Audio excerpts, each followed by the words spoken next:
Muy buenas noches, amados hermanos y amigos que nos están viendo en este momento. Una vez más, queremos compartir la palabra de Dios en esta noche de clamor. Y en esta oportunidad quiero hablarles de un tema que tiene que ver con la total redención, aquella redención que hemos recibido por medio de Jesucristo. Quisiera primeramente iniciar diciendo que la base del cristianismo bíblico es el Evangelio. El Evangelio son las buenas nuevas de Jesucristo. Si queremos comprender el plan de Dios para la humanidad, es indispensable entender aquello que está en el corazón de estas buenas nuevas. Allí en el centro, en el corazón del Evangelio, está el concepto de redención. Hermanos, en la Biblia, la redención se refiere al rescate de Dios de los creyentes. Solo a través de la muerte de Jesucristo sobre la cruz y todos los beneficios que trae, así que en su forma más básica, la redención se refiere a un rescate. Esto tiene varias implicaciones. Debe haber un rescatado, uno que rescata, que tiene que ver con el Redentor, y algo de lo cual la persona es rescatada. La Biblia es muy clara en definir todo esto. Los rescatados somos nosotros. El Redentor es Dios en Jesús y somos rescatados del pecado. Para entender estos conceptos es imprescindible ir al Antiguo Testamento y examinar la base de la redención de Dios. Solo de esa manera podremos comprender verdaderamente lo que significa la redención para nosotros, los creyentes del nuevo pacto.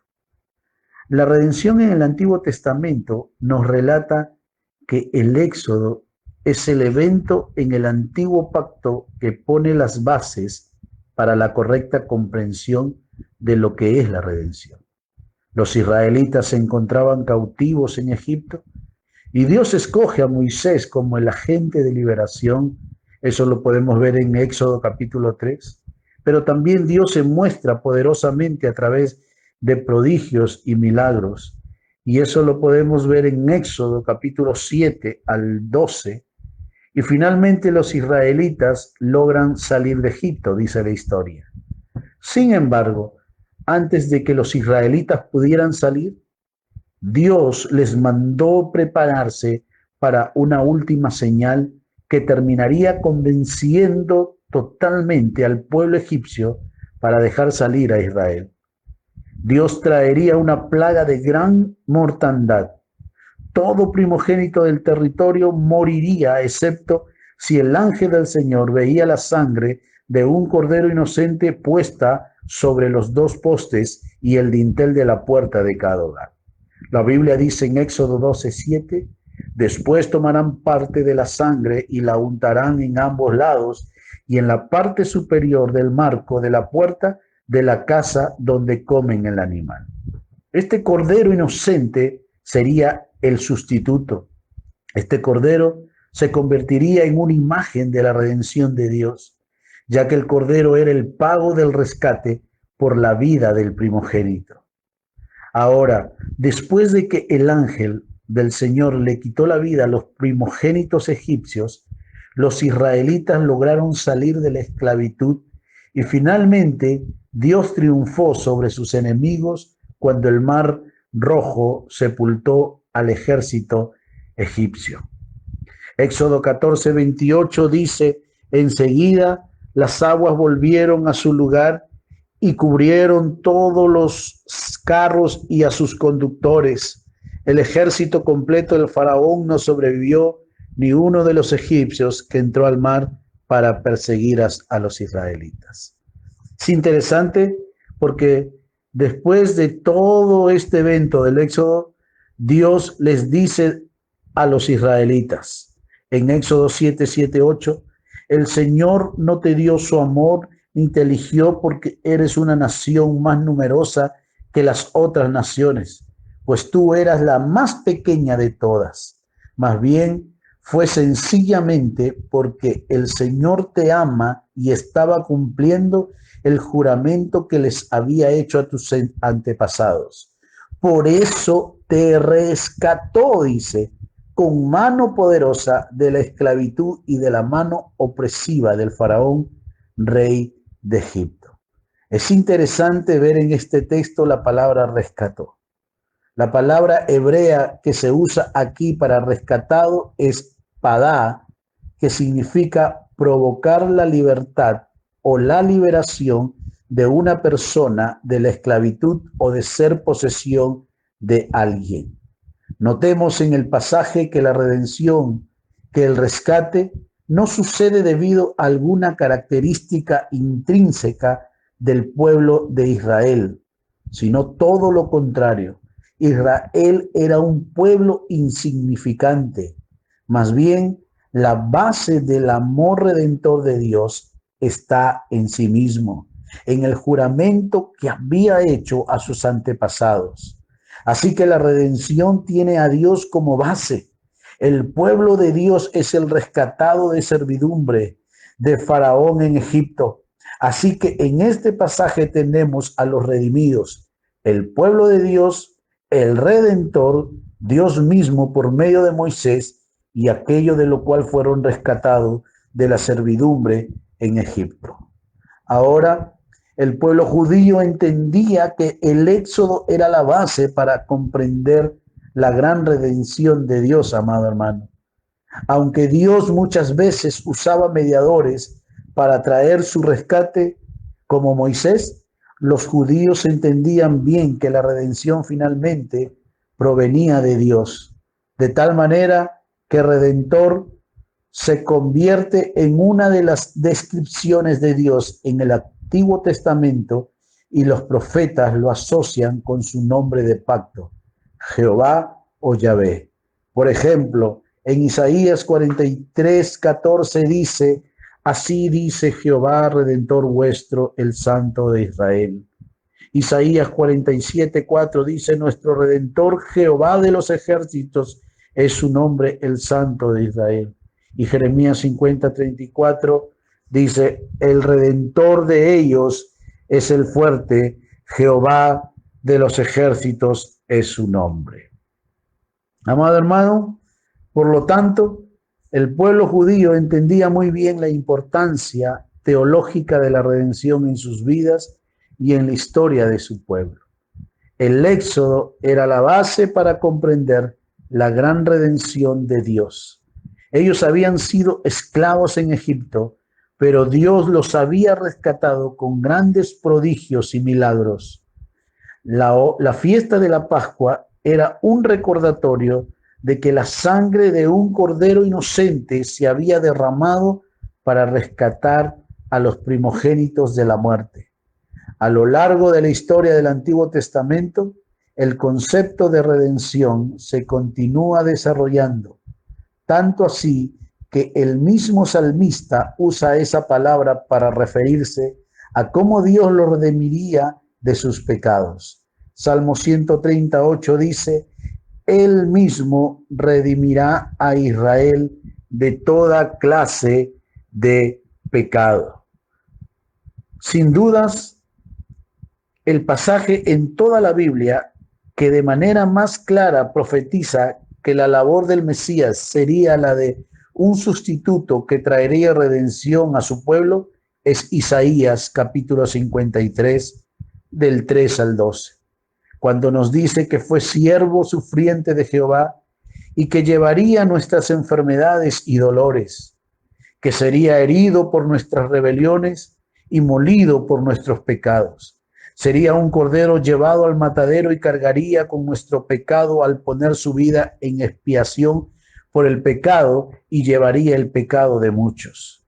Qué exposición más clara de la obra de redención en Jesucristo. Con este conocimiento podemos ahora ir al Nuevo Testamento para ver lo que nos enseña sobre la redención. Los evangelistas cuidadosamente enfatizan que los judíos del primer siglo esperaban la venida del Mesías, quien sería el redentor del pueblo, Por ejemplo, Ana la profetisa hablaba del niño a todos los que esperaban la redención en Jerusalén. Lucas capítulo 2 del 36 al 38 dice: en el templo también estaba Ana, una profetisa muy anciana, hija de Fanuel de la tribu de Aser. Su esposo había muerto cuando solo llevaban 7 años de casados. Después ella vivió como viuda hasta la edad de 84 años. Nunca salía del templo, sino que permanecía allí de día y de noche, adorando a Dios en ayuno y oración. Llegó justo en el momento que Simeón hablaba con María y José y comenzó a alabar a Dios. Habló del niño a todos los que esperaban que Dios rescatara a Jerusalén. Hermanos, los judíos entendían que el Mesías vendría a redimirlos. Lamentablemente habían confundido la redención de manera política en lugar de espiritual. Querían a uno que los rescatara del yugo romano, en lugar de rescatarlos del peor yugo que era el pecado. Antes de que el Señor Jesucristo comenzara su ministerio, Juan el Bautista estaba preparando los corazones del pueblo de Israel con su predicación de arrepentimiento para recibir el mensaje del Mesías. Cuando finalmente Jesús se presenta delante de Juan, el profeta Juan el Bautista dice: he aquí el Cordero de Dios que quita el pecado del mundo. Eso lo vemos en Juan 1:29. Esto, por supuesto, nos lleva al Antiguo Testamento y nos recuerda el tema de la redención. De la misma manera que los sacrificios en el Antiguo Testamento, bajo la ley de Moisés, representaban el perdón de pecados que Dios le otorgaba a su pueblo por medio del sacrificio de un animal inocente, de la misma manera Jesús, el Cordero perfecto e inocente, moriría como sustituto por su pueblo. Si eres de Jesucristo, entonces eres parte de la canción que los redimidos entonarán eternamente agradecidos al Cordero perfecto que quita para siempre nuestros pecados. Así que Jesús se convierte en el Redentor. Todo aquel que cree en él, dice la Biblia, será salvo. Al morir Jesús en la cruz, Jesucristo expía y propicia el pecado de su pueblo y muere como sustituto. En lugar de morir nosotros, Jesús muere en nuestro lugar y lleva sobre sí mismo nuestra culpa y nuestros pecados, amado hermano. Por eso 1 de Pedro 2:24 dice: él mismo cargó nuestros pecados sobre su cuerpo en la cruz para que nosotros podamos estar muertos al pecado y vivir para lo que es recto. Por sus heridas ustedes son sanados. Es en Jesucristo en quien tenemos redención por su sangre y en quien tenemos el perdón de pecados. Efesios 1:7 dice: Dios es tan rico en gracia y bondad que compró nuestra libertad con la sangre de su Hijo y perdonó nuestros pecados. Así que de manera que al derramar su sangre en la cruz, es decir, al dar su vida, Jesucristo se convierte en el sacrificio último y perfecto, y de esa manera hace obsoleto cualquier otro sacrificio, puesto que es un sacrificio hecho no por sangre de machos cabríos ni becerros, sino por su propia sangre, su sangre preciosa. Hebreos 9:12 dice: con su propia sangre, no con la sangre de cabras ni de becerros, entró en el lugar santísimo una sola vez y para siempre y aseguró nuestra redención eterna. Amados hermanos, todos los sacrificios del Antiguo Testamento eran sombra del último y gran sacrificio en Jesucristo. Aquel que verdaderamente pone su fe en Jesús como único y perfecto Salvador es redimido de la esclavitud más grande, la esclavitud espiritual de nuestro pecado. Y así como Moisés fue el mediador de la redención de Israel bajo el yugo de Egipto, Jesús es más grande que Moisés al ser el perfecto mediador de la redención de su pueblo bajo el yugo del pecado. Esta redención es más grande que cualquier otra porque en primer lugar es gratuita. La redención es gratuita. Romanos 8:23 dice, y los creyentes también gemimos, aunque tenemos al Espíritu Santo en nosotros como una muestra anticipada de la gloria futura, porque anhelamos que nuestro cuerpo sea liberado del pecado y el sufrimiento.